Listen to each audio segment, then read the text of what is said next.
نحمدہ و نصلی علی رسولہ الکریم، اما بعد فاعوذ باللہ من الشیطان الرجیم، بسم اللہ الرحمن الرحیم۔ رب اشرح لی صدری ویسر لی امری واحلل عقدۃ من لسانی یفقہوا قولی۔ ایک دفعہ درود شریف سب لوگ پڑھ لیں۔ اللہم صلی علی محمد وعلی آل محمد کما صلیت علی ابراہیم وعلی آل ابراہیم انک حمید مجید۔ اللہم بارک علی محمد وعلی آل محمد کما بارکت علی ابراہیم وعلی آل ابراہیم انک حمید مجید۔ تھوڑا سا ریکیپ کر لیتے ہیں جو لاسٹ ٹائم ہم نے پڑھا تھا، اس سے ہم اس وقت عمرہ حدیبیہ پر ہیں۔ تجلیات نبوت میں پیج نمبر 251 سے ہم نے سٹارٹ کیا تھا عمرہ حدیبیہ، اور اس میں ہم نے دیکھا کہ نبی کریم صلی اللہ علیہ وسلم کو اللہ تعالیٰ کی طرف سے خواب آیا جس میں دکھایا گیا کہ آپ صلی اللہ علیہ وسلم کعبہ کا طواف کر رہے ہیں، اور صحابہ کرام کو آپ صلی اللہ علیہ وسلم نے دیکھا کہ سر منڈوا رہے ہیں اور بالوں کو کتروا رہے ہیں۔ اور جب آپ صلی اللہ علیہ وسلم نے یہ خواب اپنے صحابہ سے شیئر کیا تو وہ بہت خوش ہوئے، اس لیے کہ نبیوں کا خواب سچا ہوتا ہے۔ اور صحابہ کرام اندازہ کیجئے کہ 6 سال سے کعبہ شریف کو نہیں دیکھ سکے تھے، اور ہم صرف اپنے ملک سے اگر کسی جگہ دور جاتے ہیں تو اس کے بعد وطن کی کتنی یاد آتی ہے جب فرسٹ ٹائم آپ نکلتے ہیں، اور یہ کسی عام ملک سے نہیں نکلے ہوئے تھے، یہ اس جگہ سے نکلے تھے، سبحان اللہ، جس کے لیے آج تک مسلمان تڑپتے ہیں۔ تو وہ جگہ جہاں پہ وہ روز طواف کرتے تھے، جس کعبہ کو وہ دیکھتے تھے، اب اس سے دوری جو تھی وہ اتنے زیادہ بے چین تھے کہ ہم واپس جائیں اور عمرہ ادا کریں، اور بہت خوشی سے صحابہ کرام تیار ہوئے۔ اس میں آپ بتائیں گے کہ کون لوگ ایسے تھے جو اس میں پھر بھی شریک نہیں ہوئے اور جانا نہیں چاہا انہوں نے؟ جی، جو بدو تھے، جو منافقین تھے، وہ نہیں جانا چاہتے تھے اور وہ پیچھے رہ گئے۔ پھر جی، سورہ فتح میں ان کا ذکر بھی ہے، اور سورہ فتح پوری اس کو ہی کور کرتی ہے، صلح حدیبیہ کو پوری کور کرتی ہے، اور بہت ہی اس میں بڑے اچھے طریقے سے جو اللہ تعالیٰ نے جو فرمایا ہے، جو ان صحابہ کرام کی بھی کیفیات اور کیسے منافقین کا اور کیسے ان کے اجر کا ذکر فرمایا ہے، تو آپ سورہ فتح کو ایک دفعہ اس کا ترجمہ ضرور پڑھیں تاکہ آپ کو اس واقعے کی زیادہ بھی سمجھ آئے گی۔ پھر ہم نے دیکھا کہ آپ صلی اللہ علیہ وسلم جب اسفان پہنچے تو جاسوس نے آ کے بتایا کہ آگے جو قریش ہیں وہ مسلمانوں کو روکنے کا تہیہ کیے میں۔ یہ بات بہت انوکھی تھی، یہ بہت ایک ڈیفرنٹ بات تھی، اس لیے کہ آج تک کسی کو کعبہ شریف سے روکا نہیں گیا تھا۔ اس کے بعد ہم نے دیکھا کہ نبی کریم صلی اللہ علیہ وسلم نے یہ بات بہت اچھی طرح یعنی ان تک پہنچائی کہ ہمارا ارادہ صرف اور صرف عمرہ کرنے کا ہے، کوئی جنگ کا ارادہ نہیں ہے۔ اسی وجہ سے ہتھیار بھی تھے لیکن وہ بند تھے۔ اور پھر ہم دیکھتے ہیں کہ آپ صلی اللہ علیہ وسلم کا جو پتہ چلا کہ احابیش جو ہیں وہ جمع ہوئے ہیں اور قریش کے ساتھ، تو آپ صلی اللہ علیہ وسلم نے مشورہ فرمایا صحابہ کرام کے ساتھ کہ ہمیں کیا کرنا چاہیے۔ تو ابو بکر صدیق رضی اللہ تعالیٰ عنہ نے مشورہ دیا تھا کہ ہم لڑنے کے لیے نہیں آئے، ہم تو عمرہ کرنے کے لیے آئے، لہٰذا ہم عمرے کے لیے جائیں گے۔ آپ بتائیں گے احابیش کون تھے؟ حبشی کی جمع وہاں سے جو، اچھا، ایک یہ نہ سمجھیے گا کہ حبشی وہ ہیں جو کالے رنگ کے، وہ حبشی وہ نہیں ہے۔ یہ احابیش جو ہے نا، مکہ کے ارد گرد رہنے والے جو بدو قبائل تھے وہ احابیش کہلاتے تھے، اور جنگ احزاب میں بھی انہوں نے حصہ لیا تھا، ان لوگوں نے حصہ لیا تھا۔ پھر ہم دیکھتے ہیں کہ صلاۃ خوف کا جو حکم نازل ہوا تھا وہ بھی یہاں پہ نازل ہوا، اور دشمن کا جو دستہ تھا وہ ایک موجود تھا اس لیے کہ حملہ کر دے مسلمانوں کے اوپر جس وقت کہ وہ نماز ظہر کی ادا کر رہے تھے، اور اس کے بعد انہوں نے جب یہ ارادہ کیا کہ ہم نیکسٹ نماز میں ان پہ حملہ کر دیں گے، تو اللہ تعالیٰ نے اس سے پہلے صلاۃ خوف کا حکم نازل فرما دیا۔ پھر ہم نے یہ بھی دیکھا کہ آپ صلی اللہ علیہ وسلم نے دوسرا راستہ اختیار کیا تھا، اور آپ صلی اللہ علیہ وسلم کی اونٹنی نہیں اٹھ رہی تھی، ایک جگہ بیٹھ گئی تھی۔ ایک بہت اہم بات ہے جو آپ کو نوٹ کرنی ہے کہ وہ اونٹنی کس بات پہ اٹھی تھی پھر،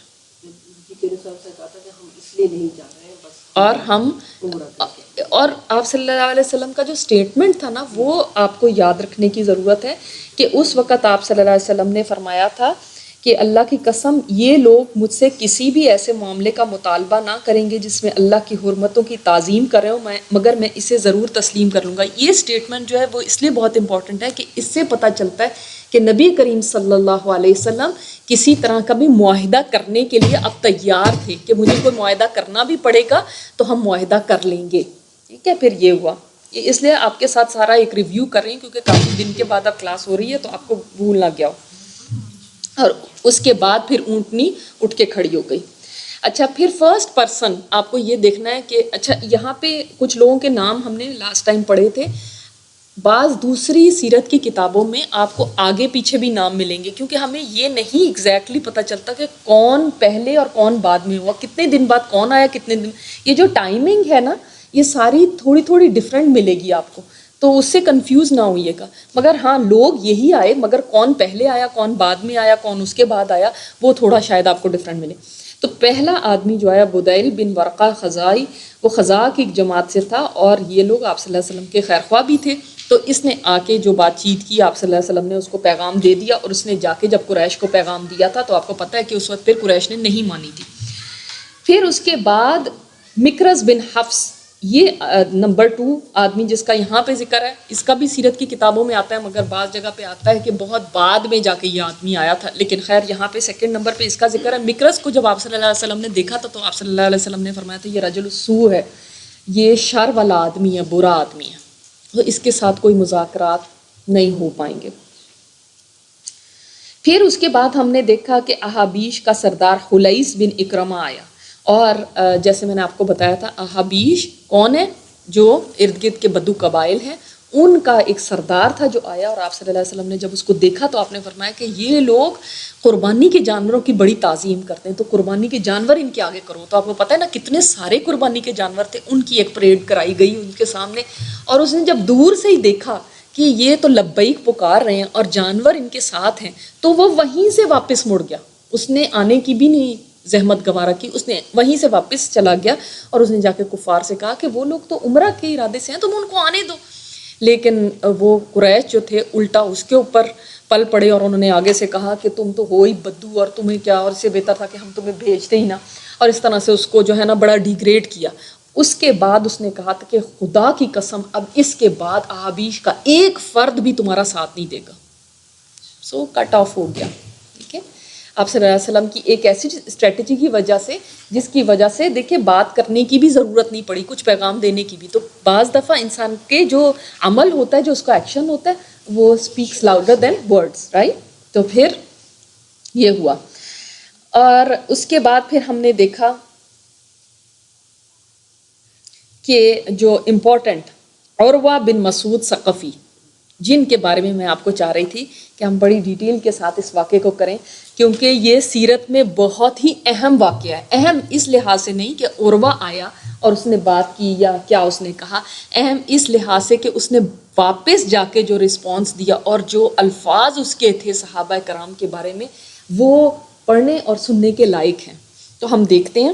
اعوذ باللہ من الشیطان الرجیم, بسم اللہ الرحمن الرحیم. اس کے بعد قریش نے عروہ بن مسعود ثقفی کو بھیجا. اب عروہ بن مسعود ثقفی کے لفظ سے ہی آپ کو پتہ چل رہا ہوگا کہ یہ ثقیف سے تعلق رکھنے والا شخص تھا. اور ثقیف کون تھے؟ طائف والے. یہ وہ لوگ ہیں جنہوں نے پتھر مارے تھے آپ صلی اللہ علیہ وسلم کو. اور یہ بندہ قریش کے پاس آیا اور اس نے آ کے کہا کہ تمہیں پتہ ہے نا کہ میں تمہارا خیر خواہ ہوں اور میں تمہارے ساتھ ہمیشہ رہا ہوں, تمہارے ساتھ سپورٹ کرتا رہا ہوں, تمہارا ساتھ دیا ہمیشہ. تو اب میں چاہتا ہوں کہ میں جاؤں اور میں جا کے بات کروں. تو یعنی کہ میں تمہاری طرف سے ہی بات کروں گا, تو میرا بات کرنا اچھا ہے. اب یعنی اگر آپ اس کے الفاظ اور اس کی باتیں یہاں پہ تو نہیں ہیں موجود, مگر اگر آپ دیکھیں بہت امپورٹنٹ اس لیے ہے کہ شروع میں وہ کیا تھا اور بعد میں کیا ہوا.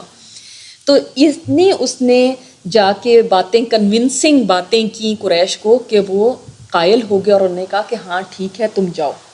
اور یہ بھی یعنی طائف کا سردار سمجھا جاتا تھا, یعنی طائف کا کوئی چھوٹا موٹا آدمی نہیں تھا, بہت بڑا آدمی تھا. اور اس کی جو ماں چونکہ ماں کی طرف سے قریش سے تعلق رکھتا تھا, ماں قریشی تھی, تو اس کا یعنی دونوں طرف سے ہو گیا، باپ اس طرف کا تھا اور ماں اس طرف کی تھی، تو ان کو بھی آ کے اس نے بڑا یقین دلایا کہ میں آپ کی طرف کی بات کروں گا تو مجھے جانے دیں۔ اچھا اب یہ گیا ہے اس کو، پھر انہوں نے کہا ٹھیک ہے تم جاؤ۔ اس نے آ کر بات کی، رسول اللہ صلی اللہ علیہ وسلم نے اس سے بھی وہی کہا جو بدیل سے کہا تھا۔ بدیل سے کیا کہا تھا کہ ہم عمرے کے لیے آئے ہیں، ہم لڑائی نہیں کرنے کے لیے آئے ہیں، اور لڑائی کرنے کا کیا فائدہ، آج تک قریش لڑائی کر کے ایگزاسٹ ہی ہوئے ہیں۔ اس نے کہا اے محمد صلی اللہ علیہ وسلم، اگر آپ نے اپنی قوم کا صفایا بھی کر دیا تو کیا آپ نے پہلے کسی عرب کے متعلق سنا ہے کہ اس نے اپنی ہی قوم کا صفایا کر دیا ہو؟ یعنی الٹا بات کو کرا کہ بجائے اس کے کہ یہ کہ آپ صلی اللہ علیہ وسلم کو اپنی قوم کا صفایا تو نہیں کرنے آئے تھے، لیکن اس نے اس کو اس طرح سے لیا کہ آپ سے پہلے آج تک کسی عرب نے اپنی قوم کا صفایا نہیں کیا اور آپ کیا کرنے لگے۔ اور اگر دوسری صورت پیش آئی یعنی آپ کو شکست ہوئی تو میں آپ کے گرد ایسے اوباش لوگوں کو دیکھ رہا ہوں جو اسی لائق ہیں کہ آپ کو چھوڑ کے بھاگ جائیں۔ یہ بات کس کے متعلق کی اس نے؟ صحابہ کرام کے، کہ ان لوگوں کو آپ لے آئے ہو، نئے نئے لوگ نظر آ رہے ہیں، کیونکہ قریش تو نہیں ان کو جانتے تھے، یہ انصار تھے، انصار کے قبائل تھے، یہ آپ کے ساتھ کون سے لوگ ہیں، یہ تو پہلی تلوار نکلے گی اور یہ بھاگ جائیں گے آپ کو چھوڑ کے، ان پہ آپ ٹرسٹ کر رہے ہیں۔ یعنی وہ اس نے اپنی طرف سے یہ کہا کہ یہ کیا لوگوں کو اپنے اپنے ساتھ میں لایا ہوا ہے، یہ کیا لوگ ہیں، یہ تو ٹرسٹ وردی ہی نہیں ہے۔ اس پر ابو بکر صدیق رضی اللہ تعالیٰ عنہ نے کہا لات کی شرمگال کا لٹکتا ہوا چمڑا چوس، ہم حضور صلی اللہ علیہ وسلم کو چھوڑ کر بھاگیں گے۔ لات جو تھا نا ثقیف کا بت تھا، یہ ان کی دیوی تھی، تو انہوں نے ایک گالی دی، اتنی غیرت آئی ان کو اس بات کے اوپر کہ ہم نبی پاک صلی اللہ علیہ وسلم کو چھوڑیں گے، یہ کیسی بات کر رہے ہو تم۔ اور حالانکہ آپ دیکھیں ابو بکر صدیق رضی اللہ تعالیٰ عنہ وہ صحابی رسول ہیں جو سب سے زیادہ نرم مزاج، دھیمے، اور کبھی کوئی ایسی بات کرنے والے نہیں ہیں۔ آپ کو پتہ ہے حضرت عمر ذرا جوشیلے ہیں، لیکن اگر ابو بکر صدیق یہ بات کہہ رہے ہیں تو ان کو کتنی زیادہ یہ بات ہرٹ کی، کتنی فیل ہوئی کہ ہمیں تم یہ چھوڑے، ہم ان کا ساتھ چھوڑ کے چلے جائیں گے۔ اور وہ ابو بکر صدیق کو جواب نہ دے سکا کیونکہ ابو بکر نے اس پر احسان کیا تھا۔ اس نے پوچھا کہ میں آپ کو کوئی جواب دیتا لیکن آپ کا احسان مجھ پہ ہے، اور وہ احسان کیا تھا کہ مکی دور میں اس کے اوپر قرض تھا اور یہ قرض ادا نہیں کر سکا تھا عروہ، اور ابو بکر صدیق رضی اللہ تعالیٰ عنہ نے اس کا قرض ادا کیا تھا۔ اور آپ یہ دیکھیں کہ وہ لوگ حالانکہ کافر ہیں لیکن احسان ماننے والے تھے، کسی کا احسان نہیں بھولتے تھے کہ فلاں کا میرے اوپر احسان ہے، اگر تمہارا احسان نہ ہوتا میرے اوپر تو میں تمہیں جواب دیتا۔ اور دوسری بات ہمیں یہ پتہ چلتی ہے کہ دیکھو نیکی کی بھی کبھی ضائع نہیں ہوتی، انہوں نے نیکی کی تھی اور اس دور میں کی بھی تھی، اور وہ اس وقت ان کو کبھی سوچا بھی نہیں ہو کہ کبھی ایسا وقت آ جائے گا کہ جب یہ نیکی میرے سامنے آ جائے۔ عروہ بات کرتے کرتے نبی صلی اللہ علیہ وسلم کی داڑھی پکڑ لیتا تھا۔ اس زمانے میں یہ ہوتا تھا کہ جو سردار ہوتے تھے نا بڑے بڑے، تو وہ جسٹ یہ بتانے کے لیے کہ ہم ایکول اس کے ہیں تو وہ ایک دوسرے کی ایسے داڑھی پکڑ لیتے تھے، تو وہ ایسے جرت کر رہا تھا۔ جب وہ داڑھی پکڑنے لگتا تھا، مغیرہ بن شعبہ رضی اللہ تعالیٰ عنہ اس کے ہاتھ پر تلوار کا دستہ مار کے کہتے اپنا ہاتھ رسول اللہ صلی اللہ علیہ وسلم کی داڑھی سے پرے رکھ۔ مغیرہ بن شعبہ عروہ کے بھتیجے تھے، عروہ بن مسعود جو یہ داڑھی پکڑ رہا تھا اسی کے بھتیجے تھے، اور یہ آپ صلی اللہ علیہ وسلم کے ساتھ کھڑے ہوئے تھے پیچھے، اور جو ہی وہ آگے ہاتھ کرتا ایسے تو وہ اس کے ہاتھ کے اوپر ایسے تلوار کا دستہ مارتے۔ اچھا اب اس نے کہا کہ یہ کون ہے، یہاں پہ یہ بات نہیں ہے، لیکن اس نے کہا کیونکہ یہ پورے اپنی زرہ اور اس کے اندر پورے ہیلمٹ کے اندر تھے، اس نے کہا یہ کون ہے؟ تو جب پتہ چلا کہ یہ مغیرہ بن شعبہ ہیں تو کہتا ہے کہ ہم نے تو تمہارے پر اتنا احسان کیا ہوا ہے، تمہارے پر یہ کیا ہوا ہے، اور تم آج یہ بات کہہ رہے ہو۔ ابو بکر صدیق کو کوئی جواب نہیں دیا لیکن اپنے بھتیجے کو جواب دے رہے ہیں، کیونکہ کیا ہوا تھا، اس تھوڑا سا حال یہاں پہ، کچھ مغیرہ بن شعبہ عروہ کے بھتیجے تھے، کچھ لوگوں کو قتل کر کے ان کا مال لے لیا تھا اور آ کر مسلمان ہو گئے تھے۔ کہا جاتا ہے کہ مغیرہ بن شعبہ جو تھے اسلام لانے سے پہلے ڈاکو تھے، راہزنی کرتے تھے، قافلوں کو لوٹتے تھے، اور ایک دفعہ ایسا ہوا کہ انہوں نے ایک قافلے کو لوٹا تو ان قافلے والوں کے جو قبیلہ تھا اس نے کہا کہ اب نہیں ہم چھوڑیں گے آپ لوگوں کو، اور ثقیف کے ساتھ جنگ کرنے پہ تل گئے۔ جب وہ جنگ کرنے پہ تلے تو ظاہر ہے یہ عروہ بن مسعود یہ بھی ایک سردار تھے ثقیف کے، تو انہوں نے دیت وغیرہ دے کے، اور کچھ قتل بھی کیے تھے ان کے لوگوں کو، تو دیت وغیرہ دے کر جان چھڑائی تھی. تو اس بات کے پر اب وہ کہہ رہے ہیں کہ تم کیا چیزوں کہ تم یہ بات کہہ رہے ہو، تو ہم نے دیکھو تمہارے ساتھ کیا نیکی کی تھی. اور پھر یہ مغیرہ جو تھے، یہ بڑا پیارا نام بھی ہے مغیرہ جو تھے، یہ پھر بھاگ گئے تھے اور ان کے ساتھی بھی بھاگ گئے تھے، ظاہر ایک ٹربل میں پڑ گئے تھے نا. اور پھر ان کو اسلام کا پتہ چلا تھا. یہ جب اسلام لے آئے تو آپ صلی اللہ علیہ وسلم نے فرمایا کہ تمہارا اسلام تو ہمیں قبول ہے لیکن تمہارا مال قبول نہیں ہے، تو یہ مال نہیں تم لا سکتے ساتھ جو لوٹا ہوا تھا. رسول اللہ صلی اللہ علیہ وسلم نے ان کا اسلام قبول کر لیا تھا لیکن مال سے برات اختیار کی تھی. عروہ بن مسعود اسی سلسلے میں بھاگ دوڑ کر رہا تھا اور ان کی غداری سے اس نے اسی واقعے کی طرف اشارہ کیا تھا کہ تم میرے پر کیا ہاتھ پہ تلوار کا دستہ مار رہے ہو، تمہیں دیکھو تو ہم نے تمہیں بچایا تھا. اس موقع پر عروہ نے صحابہ کرام کی طرف سے نبی صلی اللہ علیہ وسلم کی تعظیم کا جو منظر دیکھا تو واپس جا کر قریش سے کہنے لگا. یہ سارا جو پورا پیراگراف ہے یہ اس کی بات ہے جو اس کے الفاظ تھے. اور ایک بات یاد رکھیں، نبی صلی اللہ علیہ وسلم سے ہم سیکھتے ہیں کہ اللہ تعالیٰ کی اطاعت کیسے کرنی ہے، اللہ کے حکموں پہ کیسے چلنا ہے. لیکن آپ صلی اللہ علیہ وسلم سے محبت کیسے کرنی ہے، آپ صلی اللہ علیہ وسلم کی اطاعت کیسے کرنی ہے، آپ کا اتباع کیسے کرنا ہے، وہ کہاں سے سیکھیں گے؟ صحابہ سے سیکھیں گے. وہ تو آپ صلی اللہ علیہ وسلم سے نہیں سیکھ سکتے نا. وہ صحابہ بتائیں گے کہ آپ صلی اللہ علیہ وسلم سے محبت کیا ہوتی ہے.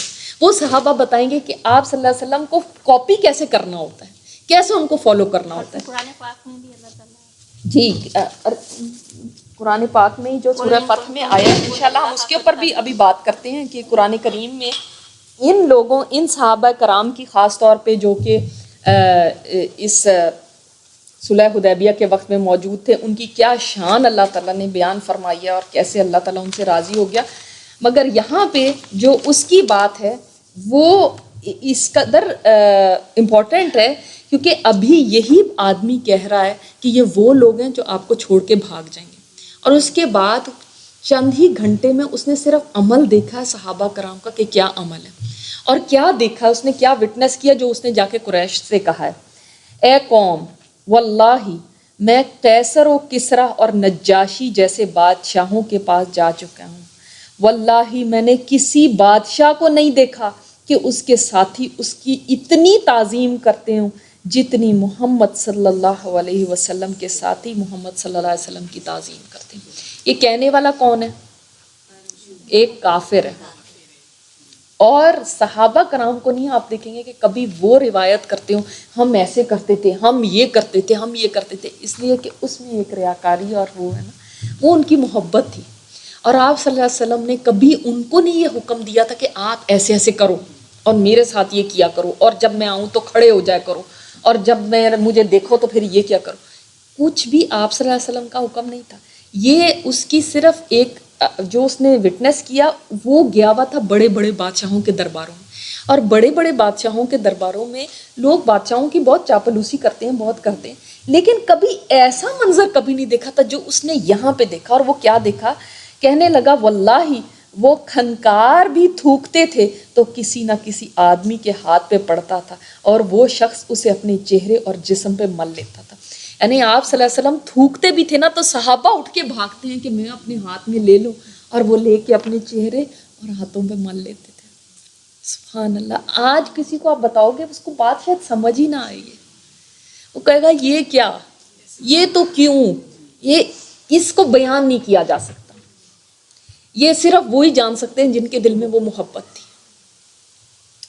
پھر اس نے کہا اور جب وہ حکم دیتے تھے تو اس کی بجاوری کے لیے سب دوڑ پڑتے تھے. اور جب آپ صلی اللہ علیہ وسلم حکم دیتے تھے نا تو یہ نہیں کہ کچھ بولنا پڑتا تھا، بلکہ آپ کے چہرے کے تاثرات اور آپ کی نظر سے وہ پہچان جاتے تھے کہ یہ اب مثلاً ان کو یہ چیز چاہیے یا یہ بات کہنا چاہتے ہیں. اور جب وضو کرتے تھے تو معلوم ہوتا تھا کہ ان کے وضو کے پانی کے لیے لوگ لڑ پڑیں گے. ایسے دوڑتے تھے کہ جو وضو کا پانی ہے اس کو نیچے نہیں گرنے دیتے تھے. اور جب کوئی بات کرتے تھے تو سب اپنی آوازیں پست کر لیتے تھے، ان کی آواز سے اوپر کسی کی آواز نہیں ہوتی تھی. اور فرط تعظیم کے سبب انہیں بھرپور نظر سے دیکھتے تک نہیں تھے. سبحان اللہ، کہ ان کی طرف جیسے ایک نظر بھر کے دیکھنا ہوتا ہے نا، وہ بھی نہیں دیکھ پاتے تھے. انہوں نے تم پر ایک اچھی تجویز پیش کی ہے، لہٰذا اسے قبول کر لو. یعنی انہوں نے کیا کہا کہ ہم نے یہ دیکھا کہ جب آپ صلی اللہ علیہ وسلم کوئی بات کہتے ہیں تو ان کی آوازیں صحابہ کی ان کی آواز سے پست ہوتی ہے. آپ دیکھیں کون سا بادشاہ مجھے ہسٹری میں بتا دیں، اتنے بڑے بڑے بادشاہ گزرے ہیں، سکندر اعظم ہے، یہ ہے، پتہ نہیں کیا کیا. آپ کوئی ایک بادشاہ کا نام بتا دیں کہ اس کے درباری اسے ایسی محبت کرتے ہوں کہ اس کا تھوکنا نیچے گرنے دے. آپ مجھے کوئی بات، حالانکہ وہ تو اس وقت جو ان کی تعظیم بھی کرتے تھے وہ بھی اسی لیے کرتے ہیں کہ چور کوئی مال مل جائے، کوئی عہدے مل جائیں، کوئی چیز مل جائے، یہاں سے ہمیں کچھ ملنا ہے. وہ تو دیکھ رہا ہے کہ ان کے پاس تو خود کچھ نہیں ہے، یہ ان کو کیا دیں گے. اور پھر ان کے ساتھ ہی ایسی وفاداری اور ایسا کر رہے ہیں ان کے ساتھ. سبحان اللہ. تو یہ چیز اس کے لیے اتنی ڈفرینٹ تھی کہ اس نے آج تک دیکھی نہیں تھی کہ یہ کیا ماجرا کیا ہو رہا ہے. اور پھر اسی کو جیسے حضرت جابر نے فرمایا کہ میں نے ایک دفعہ دیکھا کہ نبی کریم صلی اللہ علیہ وسلم بیٹھے ہوئے اور 14ویں رات ہے، اور میں نے دیکھا 14ویں رات کا چاند، اور پھر آپ صلی اللہ علیہ وسلم کی طرف دیکھا تو آپ صلی اللہ علیہ وسلم اس 14ویں رات کے چاند سے زیادہ حسین تھے. سبحان اللہ. یہ صرف ایک حسن کی بات نہیں، یہ نظر کی بھی بات ہے. کوئی لوگ آپ کو بہت خوبصورت لگتے ہیں نا، وہ محبت ہوتی ہے. حالانکہ یہ نہیں کہ ان کی کوئی شکل حسین ترین ہوتی، مگر آپ صلی اللہ علیہ وسلم تو ویسے بھی حسین تھے، لیکن ایک محبت کی وجہ سے ان کی محبت کو بیان کرنے کا انداز دیکھیں. اسی طرح عمر بن عاص جو ہیں، یہ فتح مکہ سے پہلے جو آخری آدمی مسلمان ہوئے تھے عمر بن عاص تھے، اور فرماتے ہیں مجھے جو سب سے زیادہ محبوب چیز تھی نا، اس چیز سے زیادہ مجھے کوئی چیز محبوب نہیں تھی کہ میں آپ صلی اللہ علیہ وسلم کا دیدار کروں. اس سے زیادہ مجھے کوئی چیز محبوب نہیں تھی. مگر اگر وہ کوئی مجھ سے پوچھے کہ آپ صلی اللہ علیہ وسلم کیسے تھے تو میں بیان نہیں کر سکتا، کیونکہ اس لیے کہ میں اپنا سر تک نہیں اٹھا سکتا تھا کہ آپ کی طرف دیکھوں، آپ کی تعظیم، آپ کی ہیبت کی وجہ سے. سبحان اللہ. یہ وہ صحابہ تھے.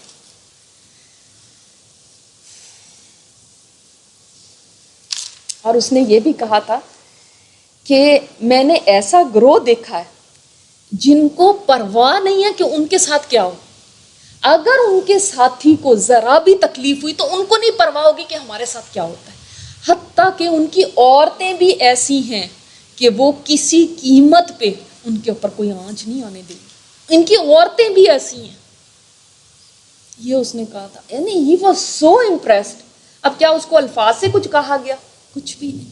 اس نے ایک عمل وٹنس کیا، ایک عمل دیکھا، اور وہ اتنا اس کے اوپر روب طاری ہو گیا. اور یہ وہ پہلی دفعہ تھی کہ اسلام کی سمجھ لے ایک کرن اس کے دل میں داخل ہو گئی. اسلام سے وہ امپریس ہو گیا کہ جن کے ساتھی ایسے ہیں، کیا بات ہے اس دین کے اندر، کیا چیز ہے ان میں کہ ان کے ساتھی ایسی ان سے محبت کرتے اور اتنی بے لوث. یہ تو ان کو کچھ بھی نہیں دے سکتے.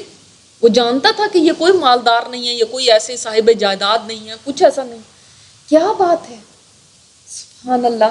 تو اس سے ہمیں پتہ چلتا ہے کہ صحابہ کرام کی وفاداری کیسی تھی، اور اس سے ہمیں پتہ چلتا ہے کہ آپ صلی اللہ علیہ وسلم سے محبت کیا ہوتی ہے. یعنی ان کا حکم آئے اور وہ آگے بڑھ کے نہ کریں، یہ کیسے ہو سکتا تھا. آج ہم کتنے سارے حکم سنتے ہیں، اور اگر آپ سوچیں جو ہم حدیث سنتے ہیں وہ ایسے ہی ہے کہ آپ صلی اللہ علیہ وسلم اگر بیٹھے ہوتے یہاں پہ تو یہ بیان فرما رہے ہوتے. پھر کتنے لوگ تھے جو اٹھ کے دوڑنے والے ہوتے، اور کتنے لوگ بیٹھ کے اور بس ایک کان سے سنتے دوسرے سے نکال دیتے. انہوں نے تو ایک ایک ادا نبی پاک صلی اللہ علیہ وسلم کی کاپی کی ہے.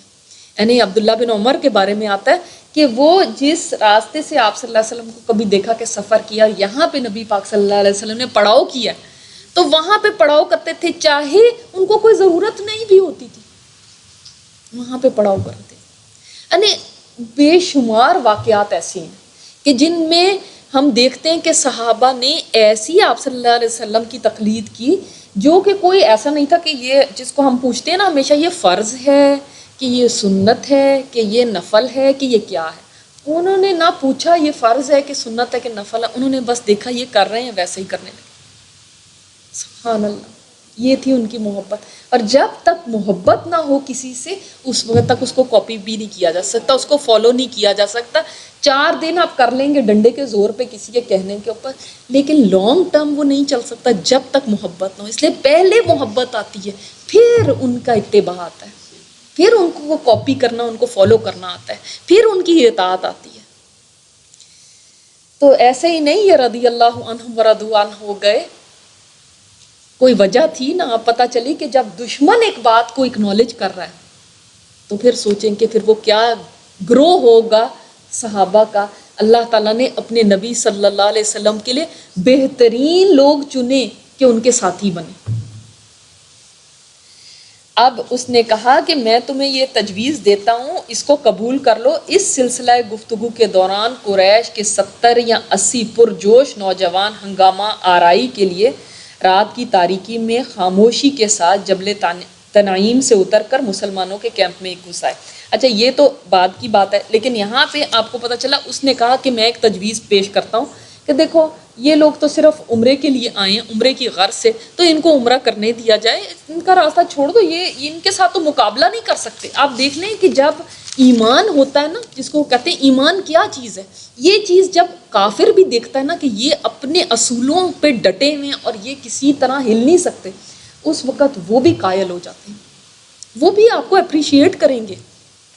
اصول کے بندے کو سب اپریشیٹ کرتے ہیں. جب وہ دیکھ لیتے ہیں نا یہ چٹان کی طرح مضبوط ہے، تو یہی چیز ہے جو روب کا باعث بنتی ہے. اور جب وہ دیکھتے ہیں کہ یہ تو جیلی کی طرح ہے، بس کبھی ادھر کبھی ادھر، کبھی لڑکتے پھر رہے ہیں، ان کا تو کوئی دین ایمان خود کا نہیں ہے، کیا کوئی رسپیکٹ کرے گا؟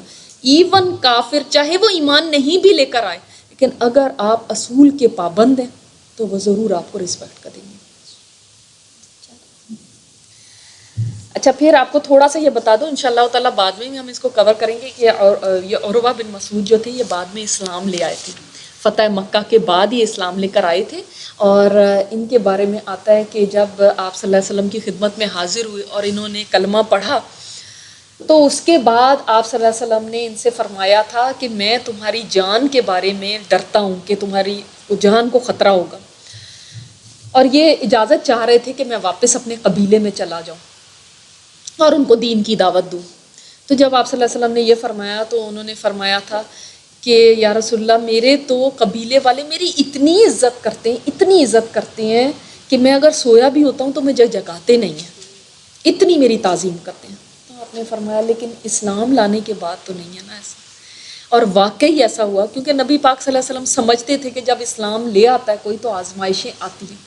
اور یہ گئے اور جب اپنے قبیلے میں انہوں نے اسلام کی دعوت دی تو وہ لوگ تو اتنے طیش میں آ گئے، انہوں نے گالیاں بھی دی، انہوں نے مخالفتیں بھی کی، انہوں نے برا بھلا کہا ان کو. اور پھر روایات میں یہ آتا ہے کہ یہ ایک دن فجر کی نماز پڑھنے کے لیے اپنی چھت پہ گئے ہیں اور کسی نے دیکھا اور تیر کمان میں ڈالا اور تیر کھینچ دیا اور یہ اپنی چھت سے ہی لڑکتے ہوئے گرے. ایک وادی تھی، گڑھا تھا اس کے اندر، اور شہید ہو گئے. تو آپ صلی اللہ علیہ وسلم نے فرمایا تھا کہ ان کی مثال ایسی ہے جیسے صاحب یاسین کی. سورہ یاسین میں ہے نا اس شخص کا ذکر، ہاں وہ بھی شہید ہو گیا تھا، تو اسی طرح ان کی مثال ہے. یہ وہ صحابی رسول ہیں. تو اب آپ دیکھیں کہ بعض دفعہ انسان کے عمل کتنا لوگوں کو متاثر کرتا ہے، تو اپنے عمل سے نمونہ پیش کریں. ہم سب امبیسڈر ہیں، جب ہم باہر نکلتے ہیں نا تو ہم سفیر ہیں اسلام کے. نہ آپ پاکستانی ہیں اس وقت، نہ آپ انڈین ہیں اس وقت، نہ آپ ایشین ہیں، نہ آپ کچھ ہیں. آپ ایک مسلمان ہیں اور اسلام کو ریپرزینٹ کرتے ہیں. آپ کا ہر عمل اسلام کی عکاسی کرتا ہے. لوگ قرآن پڑھ کے نہیں اسلام کو سمجھیں گے، ہاں لوگ آپ کی مسجدوں کی زیبائش دیکھ کے اسلام کو نہیں سمجھیں گے، وہ آپ کو دیکھ کے اسلام کو جانیں گے کہ اسلام کیا ہوتا ہے. آپ کا ہر عمل اسلام کے نام کے اوپر ایک دبا بھی بن سکتا ہے اور اسلام کے نام کے اوپر ایک بہت دوسرے کے لیے دعوت کا پیغام بھی بن سکتا ہے. پھر ہم دیکھتے ہیں کہ جب یہ بات ہو رہی تھی اسی وقت قریش کے 70 یا 80 نوجوان تھے جوشیلے، وہ رات کی تاریکی میں خاموشی کے ساتھ جبل تنعیم وہ جگہ بھی آپ کو پتہ ہوگی جو جاتے ہیں وہاں میں سے اتر کر مسلمانوں کے کیمپ میں گھس آئے۔ مقصد یہ تھا کہ صلح کی یہ گفتگو ناکام ہو جائے، لیکن مسلمانوں نے ان سب کو گرفتار کر لیا۔ پھر رسول اللہ صلی اللہ علیہ وسلم نے انہیں معاف کرتے ہوئے چھوڑ دیا۔ یہ بھی کیا تھا؟ ایک میسج تھا اس بات کا کہ ہم صلح صفائی چاہتے ہیں، ہم کوئی ہنگامہ آرائی نہیں چاہتے، ورنہ یہ ایک بڑا زبردست ٹائم تھا کہ وہ 70-80 ان کے نوجوانوں کو ختم کر دیا جاتا، کیونکہ تم نے پہلے حملے کی شروعات تم نے کی ہے، تم آئے ہو یہاں پہ، ہمارا قصور نہیں تھا، ہم تو امن سے بیٹھے ہوئے تھے، تو تمہارا اب بدلہ یہ ہونا چاہیے کہ تمہیں قتل کر دیا جائے۔ انصاف تو یہ تھا نا، لیکن آپ صلی اللہ علیہ وسلم نے ان کو معاف فرما دیا۔ اسی طرح آپ کو بہت سارے سیرت میں اس طرح کے انسیڈنٹس ملیں گے جن میں آپ صلی اللہ علیہ وسلم معاف فرما دیتے تھے۔ ضروری نہیں ہوتا کہ انسان بدلہ لے کر ہی پھر اپنا پیغام پہنچائے اور یہ بتائے کہ میں بہادر ہوں۔ کبھی کبھی معاف کر دینا بدلہ لینے سے زیادہ بڑی بہادری کا مظاہرہ ہوتا ہے آپ کی طرف سے۔ اس سے ایک طرف تو قریش کے دلوں پر خاصا روب طاری ہو گیا جب معاف کر دیا جانے دیا، دوسری طرف ان کے اندر صلح کا رجحان اور بڑھ گیا۔ اسی سلسلے میں اللہ تعالیٰ نے یہ آیت نازل فرمائی، وَهُوَ الَّذِي كَفَّ أَيْدِيَهُمْ عَنْكُمْ، وہی ہے، وہ رب ہے جس نے ان کے ہاتھ روکے تم سے، وَأَيْدِيَكُمْ عَنْهُمْ بِبَطْنِ مکہ، اور تمہارے ہاتھ ان سے روک دیے مکہ کی اس بطن مکہ میں، من بعد ان اظفرکم علیہم، اس کے بعد کہ تم کو ان پر قابو دے دیا تھا۔ اللہ تعالیٰ نے دیکھو ایسے کر دیا کہ صلح صفائی ہو گئی، کہ معافی دے دی گئی، ورنہ اگر مسلمان چڑھائی کرتے تو اس طرف سے بھی خطرہ تھا کہ وہ اس کے بدلہ لینے کے لیے ان کو ایک موقع مل جاتا اور وہ آ جاتے۔ آگے حضرت عثمان رضی اللہ تعالیٰ عنہ کی سفارت اور بیعت رضوان۔ بیعت رضوان کا ذکر آپ نے سنا ہوگا، بہت مشہور ایک بیعت ہے، اور کیوں مشہور ہے یہ بھی ہم آج دیکھیں گے۔ اس سے پہلے آپ کو یہ بتا دوں کہ آپ صلی اللہ علیہ وسلم نے اس سے پہلے، یہ اس واقعے سے پہلے ایک اور صحابی ہیں جو بنو خزاعہ سے تعلق رکھتے تھے، خراش ابن امیہ، ان کو بھی آپ صلی اللہ علیہ وسلم نے بھیجا کہ وہ جائیں اور کچھ بات چیت کریں، کیونکہ نہ وہ مہاجرین میں سے تھے نہ انصار میں سے تھے، بنو خزاعہ سے تھے، تو آپ صلی اللہ علیہ وسلم ایک نیوٹرل بندے کو بھیجنا چاہ رہے تھے تاکہ اس بندے کے ساتھ ان کی چونکہ قبیلے کے ساتھ ایسی دشمنی نہیں ہوگی تو ہو سکتا ہے کچھ صلح صفائی کی بات نکل آئے۔ لیکن جب وہ گئے وہاں پہ تو وہ لوگ سارے جمع ہو گئے، انہوں نے ان کو گھیر لیا اور ان کے اونٹ کو گھیر لیا، ان کے اونٹ کو بھی زخمی کر دیا، اور یہ قریب تھا کہ ان کو بھی شہید کر دیتے۔ لیکن ان میں سے ہی ایک آدمی اٹھا جو بنو خزاعہ سے ہی تھا، اور اس نے آگے بڑھ کے کہا کہ یہ تو بنو خزاعہ کا آدمی ہے، اگر تم نے اس کو قتل کر دیا تو تمہاری تو بہت ایک مسئلہ پڑ جائے گا، اس لیے اس کو جانے دو۔ تو پھر ان لوگوں نے ان کو جانے دیا تھا۔ اس کے بعد آپ صلی اللہ علیہ وسلم نے اب پھر مہاجرین میں سے حضرت عمر رضی اللہ تعالیٰ عنہ سے یہ فرمایا کہ آپ جائیں گے۔ اب سب سے پہلے آپ صلی اللہ علیہ وسلم نے حضرت عمر کو چوز کیا تھا، لیکن جب ان کو چوز کیا تو حضرت عمر نے آگے سے فرمایا کہ یا رسول اللہ، میرے تو وہاں پہ کوئی بھی اب خاندان بھی نہیں ہے سچ کہ جو مجھے وہاں پہ پروٹیکشن دے، اور میری کوئی وہاں پہ سپورٹ نہیں ہے، آپ بہتر یہ ہے، اگر آپ حکم دیں گے تو میں چلا جاؤں گا، لیکن بہتر یہ ہے کہ آپ حضرت عثمان رضی اللہ تعالیٰ عنہ کو بھیجیں، وہ زیادہ بہتر طور پہ بات چیت کر سکیں گے۔ تو اس کے بعد پھر آپ صلی اللہ علیہ وسلم نے یہ فیصلہ فرمایا تھا کہ حضرت عثمان کو بھیجا جائے۔ ایسا نہیں ہے کہ حضرت عمر کوئی بزدلی کی وجہ سے پیچھے رہ گئے تھے، بلکہ آپ کو پتہ ہے کہ جب ہجرت کرنے لگے تھے تو انہوں نے فرمایا تھا جس کی ماں چاہتی ہے کہ وہ اس کو روئے تو وہ آئے اور میرے ساتھ مقابلہ کرے، میں وہاں پہ بیٹھا ہوں، میں ہجرت ابھی نہیں کر رہا، میں وہاں پہ بیٹھا ہوں، میں ویٹ کر رہا ہوں۔ اتنی زیادہ بہادری تھی۔ تو لیکن وہ چاہتے نہیں تھے کہ وہ طیش میں آئیں اور کچھ قتل و غارت ہو۔ اس وقت کیا ان کا موٹیو تھا مسلمانوں کا کہ اس وقت کوئی نیگوسیشن ہو جائے، کوئی مذاکرات ہو جائیں، کوئی صلح صفائی کے ساتھ بس ہمیں عمرہ کرنے کی اجازت دے دیں، دیٹس اٹ، ہم کچھ اور کرنے نہیں آئے۔ تو اس کے لیے ان کی تجویز یہ تھی کہ حضرت عثمان کو سلیکٹ کیا جائے۔ اب یہ پڑھتے ہیں، اب رسول اللہ صلی اللہ علیہ وسلم نے طے کیا کہ قریش کے پاس ایک سفیر روانہ کریں جو انہیں یقینی طور پہ بتلائے کہ آپ عمرے ہی کے لیے تشریف لائے ہیں۔ اب کیا میسج دینا تھا کہ ہم اور کسی مقصد کے لیے نہیں آئے، صرف عمرہ کرنے آئے ہیں۔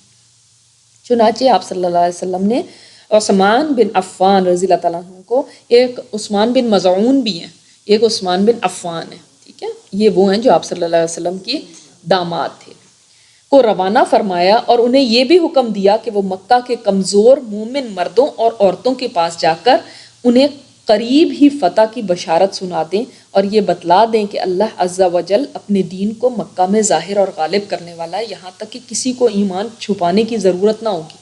اب یہ فرمایا کہ آپ جا کے وہاں پہ سرداروں سے ملیں گے، ان کو یہ میسج بھی دیں گے، اور اس کے علاوہ آپ کا دوسرا کام کیا ہوگا کہ جو مسلمان وہاں پہ ابھی تک ٹریپڈ ہیں ان کو میسج دیں کہ فکر نہ کرو، اللہ کی طرف سے مدد آنے والی ہے، آپ صبر کریں، اور ایسا وقت آئے گا کہ آپ کو اپنا ایمان پھر چھپانے کی ضرورت نہیں ہوگی۔ اس کا مطلب ابھی تک مکہ میں ایسے لوگ تھے کہ یا تو انہوں نے اپنا ایمان چھپایا ہوا تھا، یا وہ بری طرح ٹریپ تھے، ان کئی زنجیروں میں بندھے ہوئے تھے، جو آگے بھی بات آئے گی، کئی اور طرح ٹارچر کیے جاتے تھے، کئی ایسے کمزور تھے وہ ہجرت نہیں کر سکتے تھے، وہ وہیں تھے ابھی تک بھی مکہ میں مسلمان موجود ہیں۔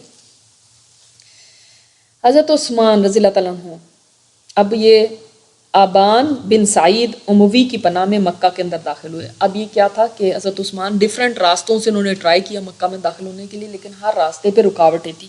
ایک راستے کی طرف سے جب گئے تو وہاں پہ جو کچھ لوگ تھے جو اوباش سے بدماش سے کھڑے ہوئے تھے، انہوں نے بڑا مذاق اڑایا اور بہت باتیں سنائیں۔ اتنے میں ان کے ایک کزن کہہ لیں جو انہی کے یعنی سب ٹرائب سے تھے، حضرت عثمان جو ہے نا بنو امیہ سے ہیں، اسی لیے آپ دیکھیں اموی خلافت بعد میں سنتے ہیں نا، حضرت معاویہ کا ذکر سنتے ہیں اور اموی خلافت، تو بنو امیہ سے ہیں، آپ صلی اللہ علیہ وسلم بنو ہاشم سے ہیں، ٹھیک ہے۔ پیچھے جا کے یہ ایک ہی اس کے باپ سے آگے اولاد ہے، لیکن بنو امیہ ڈیفرنٹ ایک سب ٹرائب ہے۔ اب حضرت عثمان جو تھے ان کے کزن ہیں آبان بن سعید اموی، ان کو ترس آ گیا، انہوں نے کہا یہ اس طرح ان کا مذاق اڑا رہے ہیں اور یہ اتنے عزت والے اتنے آنریبل آدمی ہیں، تو انہوں نے آگے بڑھ کے کہا کہ میں آپ کو اپنی امان میں لے کے جاتا ہوں۔ اس زمانے میں یہ ہوتا تھا کہ جب کوئی کسی کو امان دے دیتا تھا نا تو سمجھ لیں کہ اب اس کو ویزا مل گیا انٹرنس کا، ٹھیک ہے۔ تو اب انہوں نے اپنا گھوڑا ان کو دیا کہ آپ میرے گھوڑے پہ سوار ہوں، میں آپ کو لے کر جاؤں گا اپنی امان میں، اور پیغام پہنچایا۔ قریش نے پیشکش کی کہ بیت اللہ کا طواف کر لیں، مگر انہوں نے اس حالت میں طواف کرنے سے انکار کر دیا کہ رسول اللہ صلی اللہ علیہ وسلم کو روک رکھا گیا ہو، کہ قریش نے کہا کہ اچھا اب آپ یہاں پہ آئے ہوئے ہیں تو آپ ایسا کریں آپ طواف کر لیں۔ اب کتنا ان کا دل کر رہا ہوگا طواف کرنے کا، لیکن فرمایا کہ نہیں، آپ صلی اللہ علیہ وسلم موجود ہوں اور وہ طواف نہ کریں اور میں ان سے پہلے جا کے کر لوں، یہ نہیں ہو سکتا۔ سبحان اللہ۔ اور بعد میں آپ دیکھیں گے بھی، تھوڑا سا میں آپ کو بتاؤں گی کہ کس طرح ایسے حضرت عثمان کی سب سے زیادہ کیا چیز مشہور ہے؟ ان کی حیا، ان کی حیا سب سے زیادہ، اور یہ بھی حیا ہی ہے ایک کہ کیسے ہو سکتا ہے کہ میرے ساتھی وہاں بیٹھے ہیں، میرے نبی وہاں بیٹھے ہیں اور میں آگے جا کے کر لوں گا تو مجھے موقع مل گیا۔ اب کوئی اور دوسرا ہوتا تو وہ کہتا کہ مجھے تو موقع ملا نا، ان کو نہیں ملا، وہ تو بعد میں کرتے رہیں گے، میں تو کر لوں نا۔ اس کو کہتے ہیں حیا۔ پھر قریش نے عثمان رضی اللہ تعالیٰ عنہ کو روک لیا، غالباً وہ چاہتے تھے کہ باہم مشورہ کر لیں، پھر جواب سمیت انہیں روانہ کریں۔ اب جو ایکسپیکٹڈ تھا وہ یہ تھا کہ چند گھنٹوں میں جائیں گے اور وہ ان سے مل کے سرداروں سے اور ان کو پیغام دے کے واپس آ جائیں گے، لیکن کیا ہوا، ڈیلے ہوتا چلا گیا اور پورا دن گزر گیا۔ جب پورا دن گزر گیا، وہاں پہ کچھ ٹائم لگا، ظاہر ہے اب ہر ایک سردار سے ملنا ہے، کچھ کیا وجہ ہوئی یہ تو نہیں سمجھ میں آتا ہے، مگر ہو سکتا ہے کہ ہر ایک کو ملنے کے لیے ایک وقت چاہیے، اپوائنٹمنٹ چاہیے، ہر ایک کے پاس جانا ہے، اس سے ملنا ہے، پھر کمزور مسلمانوں کے ساتھ ملنا ہے، تو اس میں ٹائم لگا۔ جب اس میں ٹائم لگا تو پیچھے جو مسلمان بیٹھے ہوئے ہیں، اب کوئی نہ فون تھا اور نہ کوئی ٹیکسٹ تھا کہ بتا دیں کہ بھئی خیریت ہے سب، اب وہ تو اندر گئے ہیں، آپ پتہ نہیں ہے اندر کیا ہو رہا ہے۔ ان کے ذہن کے اندر یہ بات آئی کہ لگتا ہے کہ ان کو شہید کر دیا، اب وہ واپس نہیں آ رہے، کیونکہ خیر ان کو یہ پتا تھا کہ ان کو قید تو نہیں کر سکتے، یہ اتنے یعنی باعزت تھے کہ قید نہیں، یہ یا تو شہید کر دیا ورنہ یہ واپس آ جاتے، اب تک کیوں نہیں آئے۔ اور یہ چیزیں پہلے افواہ ہوتی ہیں نا، ایک دوسرے کو کہتا ہے لگتا ہے ایسے ہو گیا، پھر جب دوسرا تیسرے کو کہتا ہے تو وہ کہتا ہے بہت لگتا ہے کہ بس یہ تو کام ہو ہی گیا، جب تیسرا چوتھے کو کہتا ہے تو کہتا ہے بس ہو چکا یہ۔ مگر ان کی تاخیر سے مسلمانوں میں یہ افواہ پھیل گئی کہ انہیں قتل کر دیا گیا، چونکہ قاصد کو قتل کرنے کے معنی اعلان جنگ ہے، اس لیے رسول اللہ صلی اللہ علیہ وسلم نے یہ بات سنی تو فرمایا جب میسنجر کو، آپ کا ایمبیسڈر ہوتا ہے، اس کو سفیر کو اگر قتل کر دیا جائے تو اس کا مطلب یہ ہوتا ہے کہ بس اب وی آر ایٹ وار، تو فرمایا ہم اس جگہ سے ٹل نہیں سکتے یہاں تک کہ ان لوگوں سے مارکا آرائی نہ کر لیں، یعنی اب جنگ ہے اس کا مطلب۔ تو ایک منادی تھا، آپ صلی اللہ علیہ وسلم نے اس کو بھیجا، اس نے ندا دی، اعلان کیا لوگوں کے اندر کہ جبرائیل علیہ السلام آپ صلی اللہ علیہ وسلم کے پاس آئے ہیں، اور جبرائیل علیہ السلام نے آپ صلی اللہ علیہ وسلم سے فرمایا کہ لوگوں سے بیعت لیں اس بات کے اوپر کہ اب جنگ کریں گے۔ اور یہ بہت بڑی بات تھی، یہ چھوٹی بات نہیں تھی، اس لیے کیونکہ اس وقت جنگ کرنے کا مطلب کیا تھا؟ موت، اس کے سوا کچھ نہیں تھا۔ کیوں؟ اس لیے کہ ایک نمبر 1 یہ لوگ تو 1400 کے قریب ہیں، وہ پورا مکہ بیٹھا ہوا ہے، یہ ادھر سفر کرتے ہوئے آئے ہیں اور کس مائنڈ سیٹ کے ساتھ آئے ہیں کہ ہم عمرہ کرنے جا رہے ہیں۔ جو آپ کا مائنڈ سیٹ ہوتا ہے نا وہ بہت میٹر کرتا ہے۔ اب انہوں نے جنگ کا تو نہ سوچا، نہ کبھی ان کے ذہن میں تھا۔ دوسری یہ بات تھی کہ نہ کوئی ہتھیار ہے ساتھ، نہ کچھ ہے، کوئی ایسی چیز نہیں تھی۔ تو اب اور پھر سفر سے تھکے ہوئے ہیں، جانور بھی تھکے ہوئے ہیں، پانی کا کوئی انتظام نہیں، خوراک کا کوئی انتظام نہیں۔ پہلے آپ کو بتایا نا آپ صلی اللہ علیہ وسلم کے معجزات، جو پانی نکلا وہاں پہ، تو یعنی جانور بھی تھکے، انسان بھی سارے تھکے ہوئے ہیں، اتنے دن کا سفر کر کے آئے ہیں۔ اور آپ کو پتہ ہے اس جگہ سے جو وہ لاووں کی چٹانیں تھی، میں نے آپ کو بتایا کہ وہاں سے گزرتے سب کے پیر زخمی ہو گئے، کس حالت میں ہیں وہ؟ تو وہ جنگ کی تو پوزیشن میں ہی نہیں ہے، اور پھر آپ دوسرے کے گھر پہ آ گئے ہیں، وہ اتنے سارے، اور ان کا تو گھر ہے، وہ تازہ دم ہے، ان کے پاس سارے ہتھیار ہیں، اور آپ کس پوزیشن میں ہیں؟ نتھنگ۔ اور اس پہ اب بیعت لینی ہے کہ بیعت لو کہ آؤ آ کے بیعت کرو اس بات کے اوپر کہ ہم جنگ کریں گے اور پیٹھ نہیں موڑیں گے، بھاگیں گے نہیں میدان جنگ سے۔ تو پھر کیا انجام ہوگا؟ لڑتے لڑتے ختم۔ اچھا، اب آپ نے کبھی سوچا کہ ان لوگوں کے بچے بھی تو ہوں گے نا، کوئی ایلین تھوڑی تھے یہ، یا فیملیز تھیں کہ نہیں ان کی، جن کے پیچھے چھوڑ کے آئے ہوئے تھے؟ کام کاروبار تھے یا نہیں تھے؟ گھر بار تھے یا نہیں تھے؟ اور بھی زندگی کی ایسے ہی مسئلے مسائل تھے نا جیسے انسانوں کے ہوتے ہیں، لیکن کوئی چیز ان کے سامنے نہیں آئی کہ ان کے سامنے آ گئے ہوں کہ ہائے ہمارے بچوں کا کیا ہوگا، پھر ہائے میری تو اب شادی ہونے والی ہے، میں تو ابھی جوان ہوں، میرے تو ابھی مرنے کا ٹائم نہیں ہے، میں نے تو ابھی دیکھا ہی کیا ہے، کچھ بھی نہیں۔ تو جب ان کو بلایا گیا کہ آؤ اس چیز کے اوپر بیعت کرو، تو سارے کے سارے ہی آ گئے۔ سبحان اللہ۔ اچھا آپ دیکھیں کہ ٹھیک ہے آپ صلی اللہ علیہ وسلم کو تو نہیں پتا کہ وہاں پہ حضرت عثمان کے ساتھ کیا ہو رہا ہے، لیکن اللہ تعالیٰ کو تو پتا ہے نا، ہاں، اور فرمایا کہ بیعت لو، اللہ کو تو پتا ہے، پھر اللہ تعالیٰ نے اس میں کیوں ڈالا؟ اب فوراً ایک دم ذرا سی باتوں میں ہمیں تو دنیا میں یاد آتا ہے نا، پھر اللہ نے مجھے اس میں کیوں ڈالا؟ بھائی اللہ تعالیٰ نے اس لیے ڈالا کہ پتہ چل جائے آپ کے کھرا کون ہے اور کھوٹا کون ہے، اب پتہ چلے گا نا، کیونکہ اٹ مینز ڈیتھ۔ موت کے اوپر بیعت کرنے کو کون تیار ہے؟ سبحان اللہ۔ تو سوائے ایک آدمی کے سب نے بیعت لی، سوائے ایک آدمی کے، سبحان اللہ۔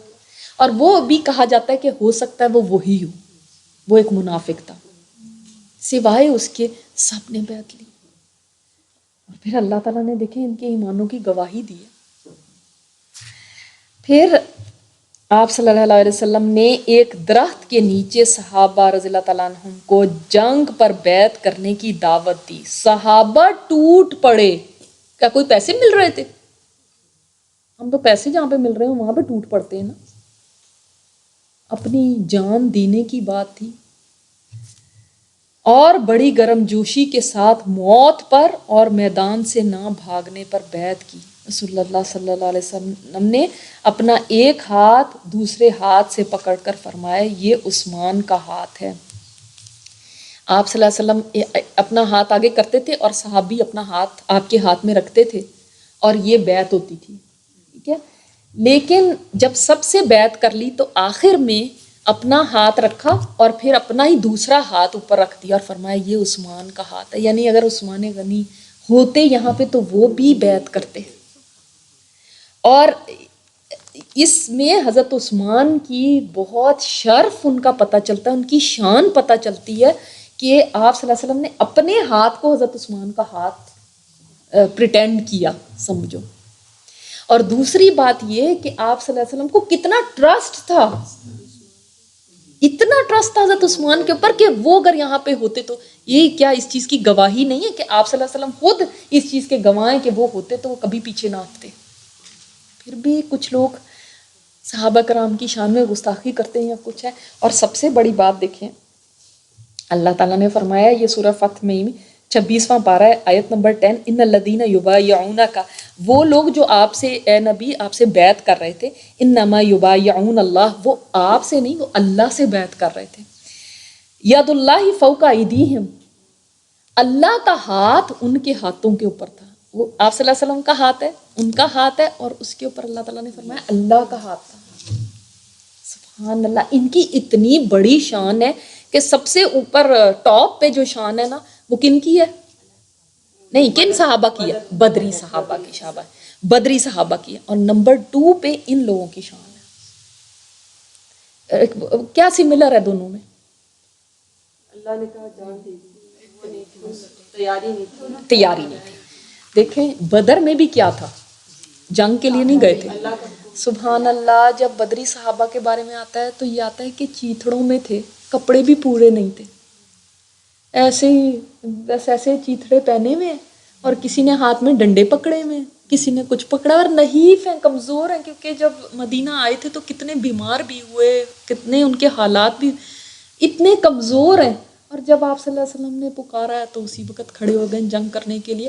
امام بخاری نے 313 صحابہ کا ایک ایک کا نام اپنی بخاری میں لکھا، ایک ایک کا نام، کہ ان کا نام لکھنا بھی ایک میرے لیے آنر ہے کہ آپ صلی اللہ علیہ وسلم جن کے بارے میں فرما دیا کہ اس کے بعد جو مرضی کرے ان کے لیے جنت ہے. اور اسی طرح ان کے بارے میں بھی آپ صلی اللہ علیہ وسلم نے فرمایا کہ جو زمین کے اوپر بہترین لوگ ہیں اس وقت وہ یہ صحابہ کرام ہیں جو آپ صلی اللہ علیہ وسلم سے بیعت کر رہے ہیں. اور اس کے بعد جب آپ صلی اللہ علیہ وسلم واپس روانہ ہوئے تھے مدینہ کی طرف تو آپ نے ان کے بارے میں فرمایا تھا، جو مسلم میں حدیث ہے، کہ جس نے بیعت رضوان میں حصہ لیا ہے ان میں سے کسی کو بھی جہنم کی آگ چھوئے تک کی نہیں، چھوئے تک، چھونا بھی جہنم کی آگ کا حرام ہے ان کے پر، یعنی جہنم کی آگ چھوئے گی بھی نہیں ان کو.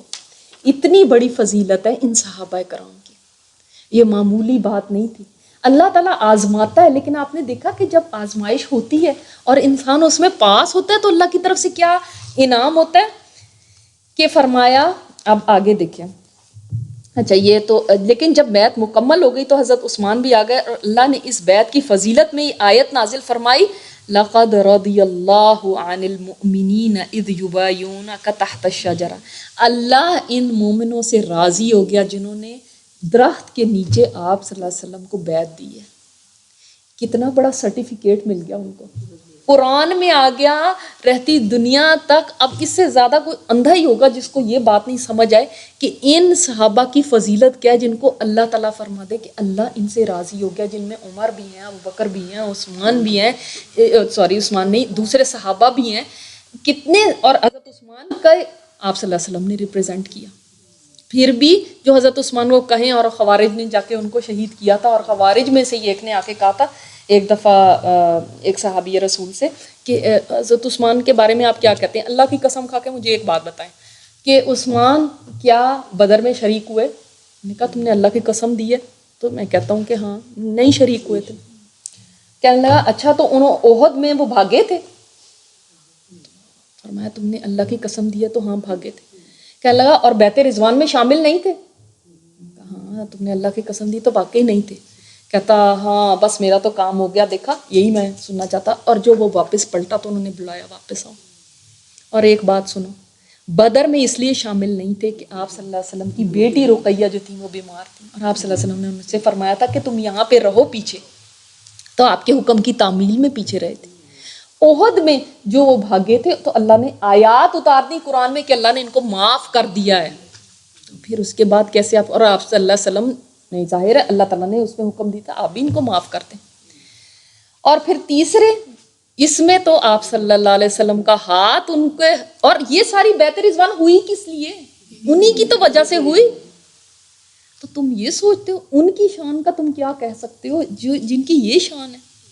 تو اللہ تعالیٰ نے سرٹیفکیٹ دے دیا ان کو کہ اللہ راضی ہو گیا. اور جس شجر کے نیچے, یہ جس درخت کے نیچے یہ بیعت ہوئی تھی 1400 صحابہ سے آپ صلی اللہ علیہ وسلم نے یہ بیعت لی, تو بعد میں حضرت عمر کے دور میں حضرت عمر نے اس کو کٹوا دیا تھا اس درخت کو, کیونکہ بعض لوگ اس کو اتنا متبرک سمجھ کے جا کے اس کے ساتھ اپنے آپ کو رگڑنے لگے, وہاں پہ مسجد بنا لی انہوں نے اور اس طرح سے. تو یہ تھا کہ کہیں یہ نہ ہو کہ آگے شرک کا باعث بن جائے, کیونکہ لوگ بتوں کی پوجا بھی تو اس طرح ہی شروع کرتے ہیں.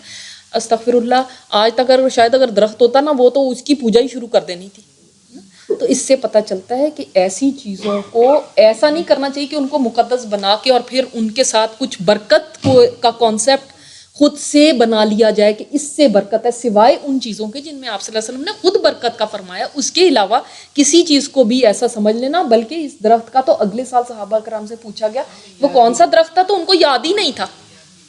ان کو یاد ہی نہیں تھا. ظاہر ہے وہاں کسی جگہ بہت سارے درختوں ایک سال بعد آپ دیکھیں آپ کو کون سا یاد ہوتا ہے, یہ تھا یا پتہ نہیں. ہر صحابی ڈفرینٹ درخت کو کہہ رہے تھے. پھر بھی کچھ لوگوں نے وہاں پہ مسجد بنا لی. تو اس زمانے سے بھی یہ چیزیں ایسے تھیں. لیکن دیکھیں پھر صحابہ کا عمل کیا تھا کہ ایسی چیزوں کو مٹا دیا جائے. اب اگر سوچیں کہ اس درخت کی جس کا ذکر قرآن میں آ گیا, دیکھیں شجر لکھا ہوا ہے, اس درخت کی اتنی یعنی ایسا اس کے ساتھ یہ نہیں کیا جا سکتا کہ وہاں پہ لوگ بیٹھیں اور اس کو متبرک سمجھ کے اور اس کے گرد عبادت شروع کر دیں. تو مجھے بتائیں قبروں کا کیسے سمجھ سکتے ہیں, ان کا کیسے سمجھا جا سکتا ہے کہ یہ اتنی متبرک جگہ ہیں کہ یہاں پہ بیٹھ جاؤ اور آپ یہاں پہ عبادت شروع کر دو. تو اس کے بعد ہمیں پتہ چلتا ہے کہ جب قریش کو یہ اطلاع مل گئی کہ انہوں نے بیعت کر لی ہے موت کے اوپر, تو واللہ عالم اس وجہ سے یا کس وجہ سے حضرت عثمان کو تو انہوں نے بھیج دیا واپس, اور وہ حضرت عثمان چلے آ رہے ہیں.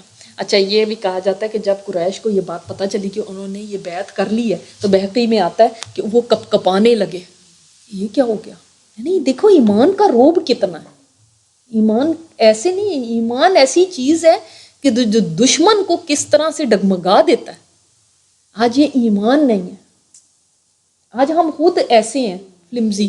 ہاں جب ہم خود ڈولنے والے ہوتے ہیں نا تو کوئی روب ہی نہیں رہتا ہمارا.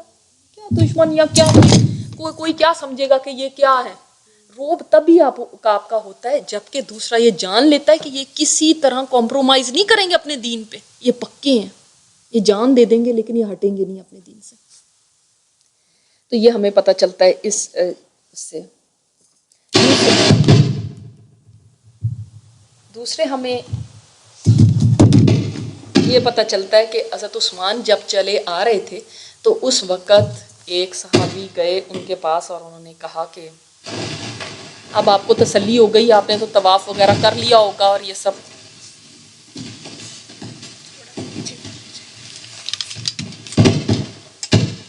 آپ نے تو طواف وغیرہ کر لیا ہوگا, تو اب آپ کو اطمینان ہے, اب آپ کو تسلی ہو گئی, یعنی ایک طرح سے تنزن سا. تو انہوں نے فرمایا کیسے ہو سکتا ہے کہ میں طواف کر لوں جبکہ میرے نبی نے نہ کیا.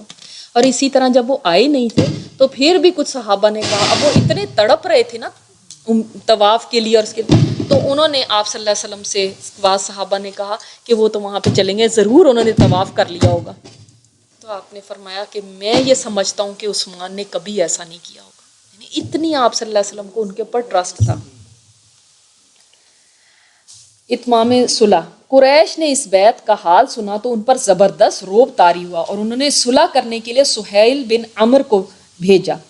سہیل نے لمبی گفتگو کی, بالآخر درج ذیل شرطیں طے ہوئیں. اچھا سہیل کے بارے میں آتا ہے کہ آپ صلی اللہ علیہ وسلم نے سہیل کو جب آتے ہوئے دیکھا, 3 لوگ انہوں نے بھیجے تھے اپنے بڑے بڑے سردار, اور سہیل ان کے اندر ایسا تھا کہ جو یعنی ان کی دارالندوہ کا بھی حصہ تھا, یعنی سمجھ لیں کہ پولیٹیشین تھا ان کا بڑا کوئی آدمی. اب بھیجا ہے, پہلے تو انہوں نے ایسے ہی کبھی کسی کو بھیج دیا کبھی کسی, اب قریش نے اپنا مین آدمی بھیجا ہے. ایک تو یہ, جب آپ صلی اللہ علیہ وسلم نے اس کو دیکھا تو آپ نے فرمایا کہ سہیل آ رہا ہے اور اب معاملہ انشاءاللہ سہل ہی ہوگا. تو آپ صلی اللہ علیہ وسلم نے ایک اچھا شگون لیا. اس سے بد شگونی لینا منع ہے, لیکن کسی سے اچھا شگون لے لینا کسی بات سے, اس میں کوئی حرج نہیں ہے.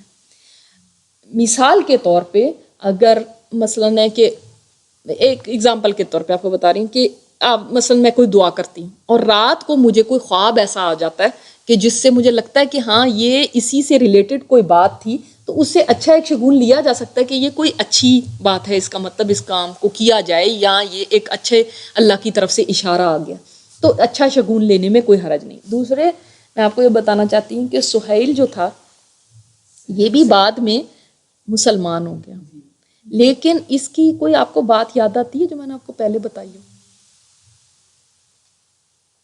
ٹیسٹ میں سے یاد کریں کہ آپ کو کہیں ٹیسٹ جو دے چکے ہیں کہ کیا یاد آتا ہے بدر سے کوئی ریلیٹڈ ہے؟ اب دوبارہ دینا۔ بدر میں جو قیدی ہوئے تھے ان میں سہیل جو تھا یہ کس کے گھر میں قید ہوا تھا؟ آپ صلی اللہ علیہ وسلم کے گھر میں نے آپ کو بتایا تھا نا کہ یہ کتنی بڑی بات تھی کہ ایک اسٹیٹ کے ہیڈ کے گھر کے اندر کوئی قیدی رکھا جائے، اور یہ ایک یعنی سمجھ لیں کہ اس نے بہت، آپ صلی اللہ علیہ وسلم نے اس کو بڑی تکریم دی تھی، بڑی عزت دی تھی، اور ایک آنر ہی سمجھ لیں اس کو ہوا کہ آپ صلی اللہ علیہ وسلم کے گھر کے اندر اس کو موقع ملا کہ یہ وہاں پہ قید ہوا تھا، اور اس نے بدر میں بھی حصہ لیا تھا، احد میں بھی، بعد میں بھی، احزاب میں بھی، لیکن اس کے اندر کچھ نہ کچھ بھلائی ضرور تھی کہ جو بعد میں ظاہر ہوئی کیونکہ یہ مسلمان ہو گیا تھا۔ اور بعد میں جس وقت کہ سبحان اللہ جب آپ صلی اللہ علیہ وسلم کی وفات کے بعد آپ کو پتہ ہے نا بہت سارے قبائل بدو مرتد ہو گئے تھے، تو یہ نا خطیب تھا، خطیب قریش تھا، اسی لیے وہ والی بات آپ کو یاد ہے میں بتائی تھی کہ حضرت عمر نے فرمایا تھا کہ اس کی زبان کاٹ دوں میں، اس میں بھی ہے، بک میں بھی آپ کی، آپ دیکھیے گا، یعنی یہ خطیب تھا نا، اس کے بہت زیادہ بہت فصیح تھا اپنی زبان میں، اپنی بات کے اندر۔ یہ میں نے چیک کیا اس بک میں نہیں ہے، مگر میں نے آپ لوگوں کو بتایا تھا یہ واقعہ کہ حضرت عمر نے فرمایا تھا کہ اس کی زبان کاٹ دی جائے، کہ جب مرتد ہو گئے تھے بدو قبائل تو اس نے کعبہ کے ساتھ کھڑے ہو کے لوگوں سے یہ کہا تھا کہ لوگوں ان میں سے نہ ہو جانا کہ جو سب سے آخر میں مسلمان ہوئے اور سب سے پہلے اسلام میں سے نکل گئے، کیونکہ یہ لوگ بالکل اینڈ میں آنے والے تھے نا، تو بہت عبادت گزار بعد میں یہ ہوئے تھے، اور بہت زیادہ ان کی اچھی پیاری باتیں۔ سبحانک اللہم و بحمدک نشہد ان لا الہ الا انت نستغفرک و نتوب الیک۔ انشاءاللہ تعالیٰ نیکسٹ ٹائم ہم یہ شرائط دیکھیں گے کہ کیا شرائط تھیں جو حدیبیہ کے موقع پہ ہوئیں۔ آج کے لیے اتنا کافی ہے۔